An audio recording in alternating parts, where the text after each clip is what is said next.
We're divided. Myself, Tommy. Got Addy here. And you got myself, Ham, aka Pep Guardiola, aka Aymeric Laporte, aka when's Tottenham gonna win a trophy, aka the cabinet. I mean, you don't need to hire a maid or a cleaner in Tottenham. There's nothing to clean. Yeah. Are you finished? You got any more? I got more as the episode continues. I got more.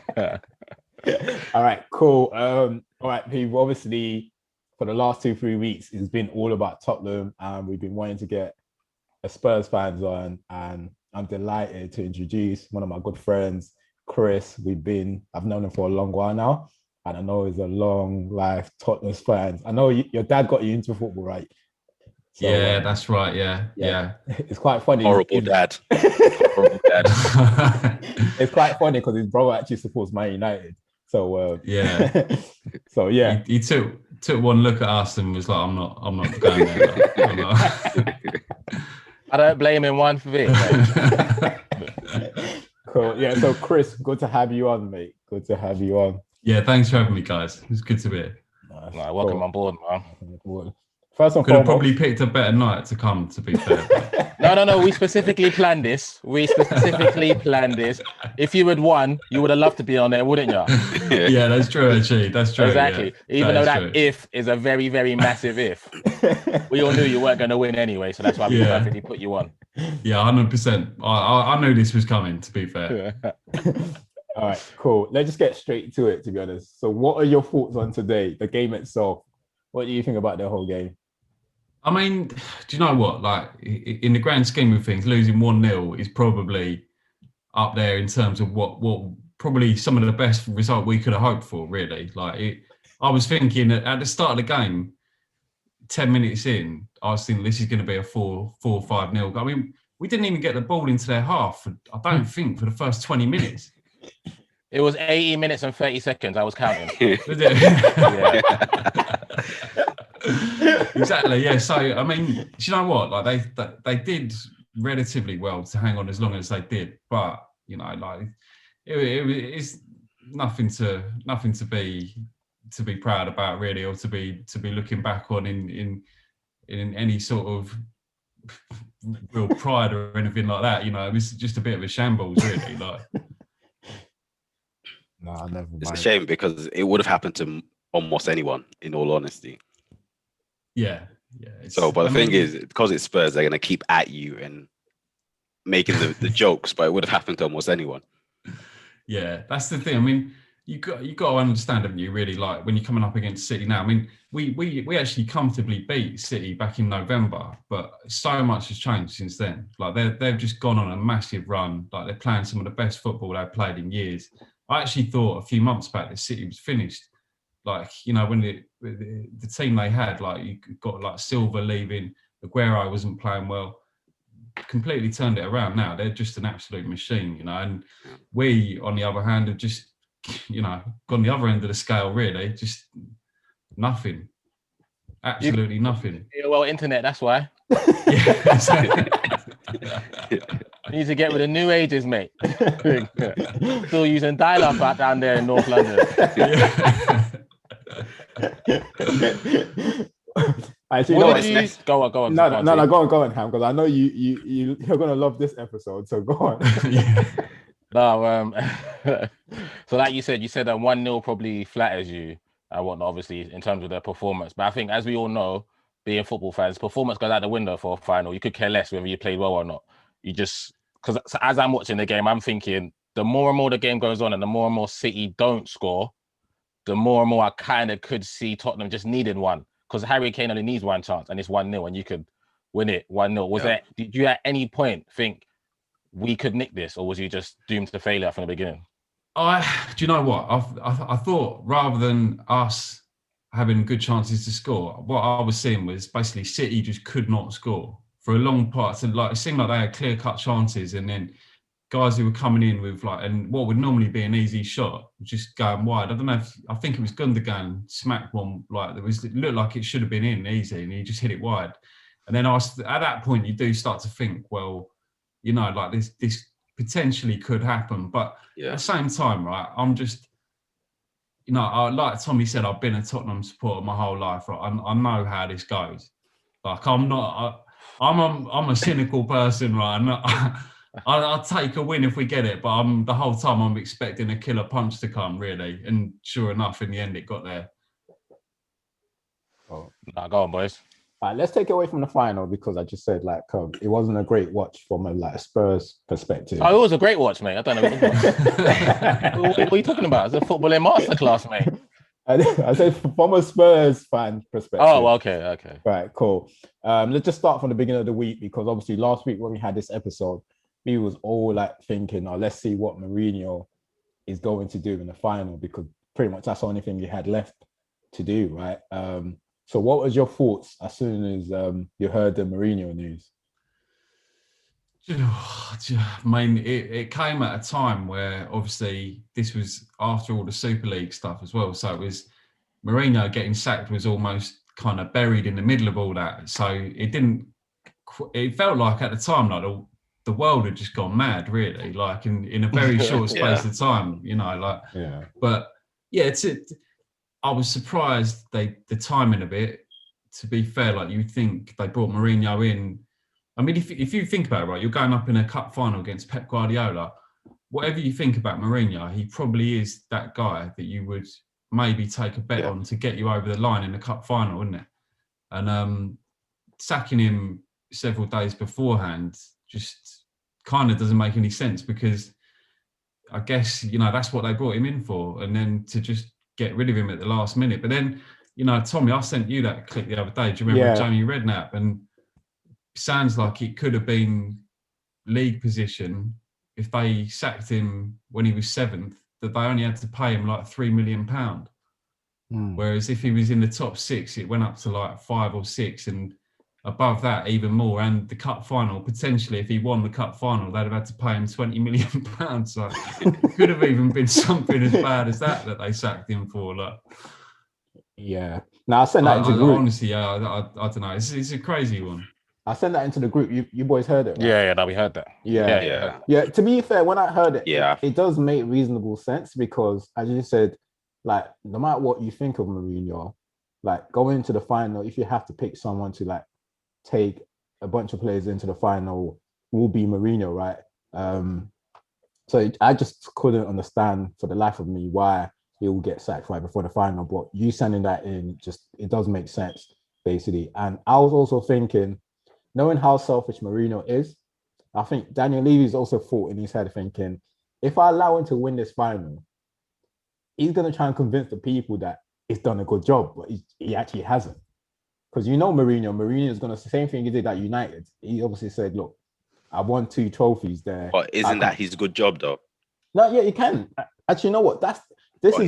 He would have done, because we've discussed this a few times, and that's what he was brought to do to win a trophy. So, and this is the point. Daniel Levy don't want it to make it to come across as if he's done a good job. That's what I'm thinking, because no one, if he does win a trophy, no one can't really argue against him saying that he hasn't done what he's been brought into Spurs to do. And then if Spurs was to sack him after that, I don't think Daniel Levy will be able to justify that. So I'm thinking that's the reason why he's put the trigger before the final. Because I think we spoke about this, Ham, and you said it. You said it's yourself that if Spurs fans, now we have a Spurs fan here right now, you can answer this. You said it quite a few times. Despite Spurs being ahead of Arsenal for the last 4 or 5 years, Arsenal has still got 3 trophies. Would you swap that, Chris, for the trophies? Do you know what I was thinking about this earlier? Like I looked, and is it 4 FA Cups since 2014? Yeah, mate, just 4. Yeah, that's it's a hard one, isn't it? Because on the one hand, obviously you want to get regular Champions League football, so I guess because it basically allows. What for? Well, I suppose just because it like helps you bring in the players and that sort of thing and attract different people. Yeah. But at the same time, like you said, it is a question, isn't it? Like what what would you prefer? I honestly don't know. Like, to be honest with you, I think at this point I would like the trophies, but You'd also, want the day out in Wembley. Yeah. The trophy. But you don't want to be. You don't want to get called Spursy. Like, you know, they're gonna go to the final, not gonna win anything. You want a trophy? Come on, we give you one. We'll keep 3. We give you one. That's the thing, isn't it? I mean, I mean, you'd love to get one, definitely. Like that is what it's all about at the end of the day, and like. But at the same time, like, you know, you see it now with clubs like West Ham and stuff. Like, I've had a lot of West Ham fans, like, over the years, sort of kind of make fun of us because we get excited about finishing in the top 4. You look at them now, and they are all sweating it out because they realise what it means, you know, because they're nearly there themselves, you know, and it is a big deal, isn't it? Like, but like I said, I can't. If it was one or the other, I honestly don't know. Regular Champions League football, 4 FA Cups. It's such like 2 extremes. Like, we would take 1 FA Cup. 4 is just unbelievable, really. Like,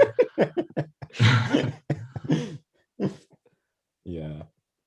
Actually, you know, what are your thoughts on Mourinho's time at Spurs? Like, what? Actually, you know what? Let me ask you this: what are your thoughts on Mourinho before getting the Spurs job, and what is your thoughts on Mourinho in the job?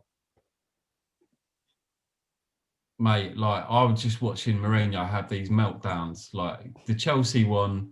But what happened to him at the end of Man United was just, you know, like he kind of lost his mind. Do you remember he was having all these like paranoid rants and stuff and talking about conspiracy theories, and he lost the players and they're playing terrible football, really. And when he was announced as the Tottenham manager, I was honestly gutted, like absolutely gutted. Like, shit. I was the same. When they announced him as United manager, I was like, my life is over. And it's nothing against him as a manager, because he's a top manager. As much as people make fun of the fact that he always talks about, like, me coming second is a great achievement. It was a great achievement. If you look at his points tally that season, it's mental, right? Yeah. Compare that to the seasons after that. People that have finished, like, apart from where Liverpool finished, like, ridiculously high, everyone else points totals have been horrific. So he did do a good job, but he just brings an aura with him after a few seasons that just tries to shut down everyone. And he seems to like leave a lot of mess behind him that needs, like, it's almost like the players need therapy after he's been there, like to get over him, you know, like. And to be fair, like, I think from day one when he came in at Spurs, I was just waiting for it to happen, you know, like, and you see the football and the way he plays, but you can sort of excuse that if you're doing well, you know, and if you're winning games and all that. And really, over the period of time, they weren't, you know, like, the results weren't there, the football was bad, and then recently you start to see the same old patterns where he's calling players out, and like, whatever your approach, you know, like, some people think, well, players should be able to take that, but it just doesn't work like that anymore, does it? You know, you can't be singling out a lot of these guys. Like, I loved it when you guys were pointing them, because I knew this was going to happen. It was always going to. I mean, it's not the Daniel Levy and Jose Mourinho. It's not the right marriage, is it? It just doesn't make sense, innit? You can't. It's like putting lipstick on a pig. It's never going to be pretty. Yeah, exactly. Never. This is always going to happen. That style of football. I mean, you're a Tottenham fan, so you could say, I know Tottenham have always. Obviously, underneath Harry Redknapp, lovely brand of football, and obviously Poch, lovely brand of football. May not have brought you silverware, but it's a good watch. The players are being developed. Everything seems to be going in the right direction. Couple finals, and you don't go over the line. But then the manager you want after that, for me personally, why I didn't think the Mourinho thing, because you could say, oh, he's here, he gets trophies, he wins trophies. But I'd rather get a manager in that is still going to keep that ethos, that philosophy, and keep it moving forward. And if we can grab something along the way, then we grab something. But I'm not going to bring someone in, because all you've done now is take 2 steps forward, but take 1 step forward, 2 steps back with hiring Mourinho. Yeah. But like you said, all the mess he's left behind. You're going to win a trophy with him anyway. So what the fuck? Do you know what? I just see it all as, like, it's just wasted time. It's just literally wasted time. Like, you know, if you think about where they were when he came in, effectively they've just wasted 18 months, done nothing, moved forward nor backwards, just stayed in the same place. A lot of players have now really, if you look at Spurs squad, that's a squad definitely in decline. Like they're not the players they were 5 years ago. Some of them really aren't as good anymore.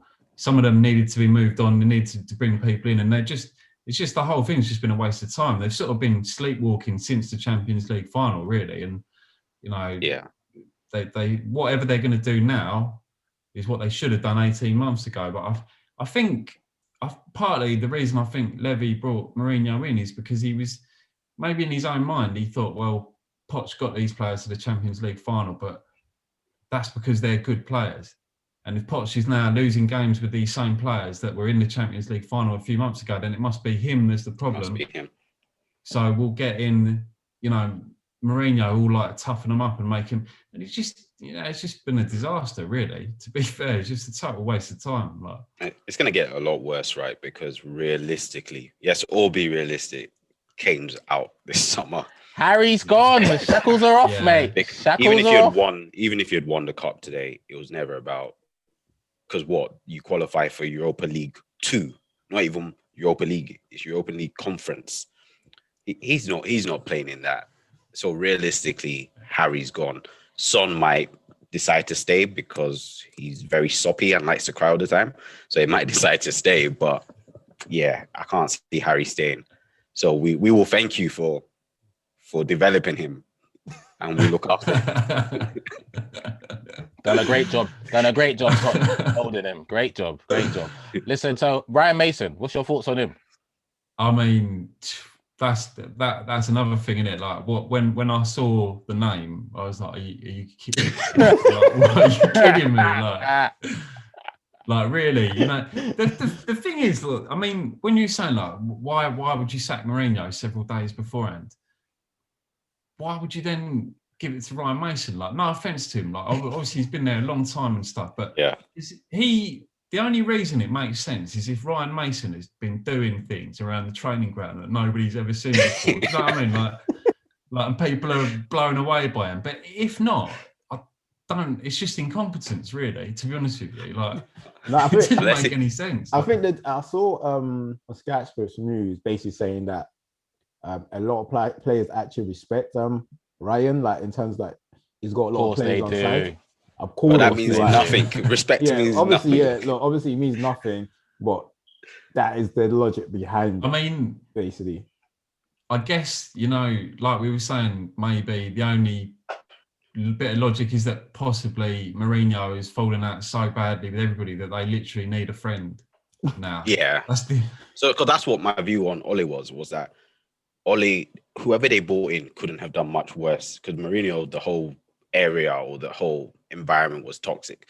So Ole brought that like feel good factor in. So that might have been it for Mason. Otherwise, unless he has connections to organized crime and was threatening Levy. We're talking about football line of duty here. What are we doing? That's the only other way I could see him getting into it. He's like, yeah, I'm gonna kill everyone. But other than that, it was hilarious. Because you keep Mourinho to the final. Because when I heard it, the only thing I could imagine was Mourinho walking into the office and saying, Kane's injured. I told you I wanted another striker. You didn't get it for me. And then there was a lot of effing. And Levy was like, yeah, don't come back. So that's what I could imagine happening, because it was just so odd. He turned up ready to train that morning, though. You know that, right? Yeah. I had no idea that he was getting sacked. Such a shame. He should have phoned me. He should have phoned me. I would have told him. I knew he was getting the boot. He should have phoned me. Now I think everyone would have at least thought it would have got till like the end of season minimum. Nah, I thought the end of season was a stretch, but at least I thought the cup final, I'm with you. It hasn't been going well. Yeah, I thought the season minimum cup final. Yeah, I thought, to be honest, I thought the season, because the season's practically finished. They still have some sort like an outside chance to make top 4. So let him do that, and if he doesn't, just get rid of him at the end of the season. Yeah, they already don't trust him. I think. And as you said, I think what you're saying is probably like what you guys are saying is probably right. It's just that like the change room probably had a toxic atmosphere, and they're thinking, you know what, he's just basically got to go now. And I think that where Spurs finish on the table, wherever position Spurs is on the table is actually a good shout, in terms of like how much he gets paid out, because Mourinho's rich from getting sacked. I don't know anyone else in this world that's got as much money as Mourinho getting sacked. It's insane. Yeah, filthy rich. And I'm guessing knowing Daniel Levy too, how tight he is, he's probably thinking, I can't afford to pay this guy. Not in this pandemic. Yeah. Especially if the Super League doesn't go through, that you've got to get rid of him right now. And yeah, so look, it'll be interesting to see what he does next. But that's Mourinho's topic is another day. Go on now. They should have sacked him after either when you got embarrassingly knocked out of the Europa League. Don't think I forgot, Chris. I ain't forgot about that. All right. Embarrassingly knocked out of that tournament by Dynamo Zagreb after winning the first leg 2-3-0 and then losing that. And if you're not going to sack him after that, then that outrageous comment of same manager, different players, then he had to get sacked after that, because the players will be coming to training. Everyone's got Sky Sports News on, right? Or whatever. They've seen that. Said, what's this guy on about? And Delhi's probably gone to them. See, that's why I don't fuck with this guy. Yeah. I mean, to be honest with you, you make a good point. Like after the Europa League one that night, I did think he could get sacked after that, because that was such a he got outmanaged by a guy who was in prison. But the guy was in prison, bro. He was probably sending team talks via Line of Duty when they send team talks on laptop. Morse code. No face. Morse code. Morse code. Come on. But yeah, like you said as well, it was that we were up in the first leg, and then to just do that is embarrassing, really. And do you know what as well? I feel like like you were saying like about Mourinho, like players seeing the quotes from him and stuff, and I feel like his whole the way he sets the team out is kind of insulting to some players as well, because he's almost saying like, I don't trust you to go toe to toe with these guys. Like, no matter who you're playing, he sort of sits you back, and as though you've got to be scared of every team. That's I think a lot of players, like especially if you come up under Pochettino and it's all about like expressing yourself and playing football properly. This guy comes in and all of a sudden he's saying, well, I don't rate you guys like that. I want you to sit back the whole game. And then a lot of the players are just, they're not going to like that at all. Like, well, let's be fair. I dislike Mourinho. I cuss Mourinho a lot, but let me give him credit here. When I watched that documentary, he told Serge Aurier, "You scare me every fucking time." What did Serge Aurier do today when he fouled Raheem Sterling for no reason? Bro, and that's what the goal. This, you know what? It's great. I'm glad you brought it up here, because I was going to bring it up. Obviously, yeah, like large portion of what's gone wrong is Mourinho. I'm going to admit that. But for you, Chris, yeah, would you say it's all Mourinho? Like, do you think the players or Daniel Levy's got anything to do with where Spurs is right now? Yeah, I think Daniel Levy definitely has got a case to answer there, because I mean, basically, even when Poch was there, he was crying out for players and investment, and we were the first team to ever go a full year without signing anyone in the summer or the winter, and we weren't on a transfer ban or anything. The following season, Poch still got amazing results out of them. And it's all well and good doing that at the time, but you've got to keep developing the squad, because all you're doing is you're just pushing the problem further on down the line. Poch is gone, Mourinho's come in, and Mourinho is almost faced with a situation where he's got to do a bit of a squad rebuild, and it's just, the investment's been a big problem, really, and that's still a problem for them. They need players in, they've got to get players out, and I still can't see them being able to solve that in the next window. I'm with Addy on this one. It's just downwards for you guys now, man. Downward spiral, mate. Yeah. H is gone. Ryan Mason, give him a 4-year contract. Give him 4 years. Yeah, because the problem is the way the Premier League now. Give the armband to Jefferson Tanganga.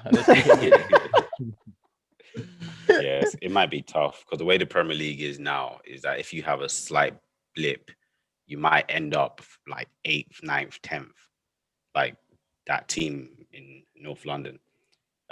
Team that wears red. Yeah, you just absolutely, yeah. It can take a while to get back to where you are, and same thing. We've taken a while. Like, you take a dip, and it could literally be 3-4 years before you get back there. But the problem is they're new boys coming into the picture all the time, because like Leicester, they won the league once, and now they're a permanent fixture in trying to disrupt that like Big Six team, like the Big Six. But if someone else breaks into that in the 3-4 years you're in the wilderness, that's another issue. So yeah, it's hard because David Moyes will probably make West Ham a solid top 6, top 7, 8 side, so they'll be within. And they have the facilities. They like West Ham have the ability, they have the infrastructure to stay up there, and that's where you worry, right? Where teams that have the infrastructure start finishing in those positions, you're like, actually, they might replace us. But it's just wait and see. Like Arsenal are building like 9th this season. Listen, when did you finish last season? Whether they replace still, can you? You can't stand still. You really can't. It doesn't matter whether they replace you or not, Chris. You didn't win anything when you was up there anyway, so you might win something when you're down there. You never know. You know, you might be like Wigan, win and then disappear, and go to the Championship. Yeah. Oh yeah. That's a good shout. Tough times ahead. Yeah, tough times ahead. What was I gonna say? Look, obviously, I think the frustrating about Spurs is like the good run that they've had all this year. Was it 4 or 5 years? However long it is. It's that you've got nothing out of it. You haven't won anything from it. Obviously, you've got some money entering the Champions League, but yeah, no trophy to show for it. So, as much as people want to blame Mourinho for this run, you have to think about what's happened prior to Mourinho too. And I think prior to Mourinho will be more Daniel Levy, because every time he got close, he's never invested. Like, I just don't see a club that gets so close to something and not try to throw money at it the following season to see what I can get from it. So he's got a lot of blame got to go to him. But for now, we don't know how long it's going to take. Who would you want next? Actually, before you get off, what manager would you want next? Honestly, I don't know. I know a lot of people are talking about like this. What's it? Nagelsmann? Is that? Yeah, he's more than likely going to go Bayern Munich, mate. Yeah. Forget about it. Yeah.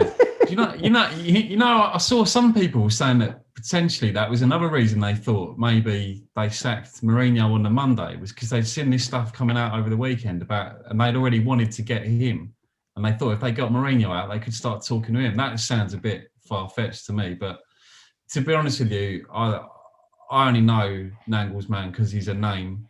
I don't really know a lot about him as a proper coach. I've not really watched any of his games and that, so I don't know. I suppose you'd have to maybe look at someone in the Premier League who's sort of overachieved in the past, and maybe go and give someone like Eddie Howe the chance or that. Because honestly, I don't know. I can't think of anyone really. Like that's exactly what I was going to say, Eddie Howe. Big Sam, he didn't get his chance with England properly, so it might be a chance. What about I mean, I don't think you will, but it would be worth a shot because he just brought them back up. Daniel Farker. I mean, Norwich played great football. Could do, yeah. Or even a guy at Brighton. You never know. Like he seems to. Yeah. Like anyone some of these guys at some point you've got to think like they're working wonders really on a shoestring. So. Maybe, yeah. I mean, if you had to sack him, it wouldn't cost as much as sacking a Mourinho or someone like that. Yeah. So you just need anyone. Listen, the guy that runs the pub, the guy that runs the pub down my road will probably do a job for Tottenham.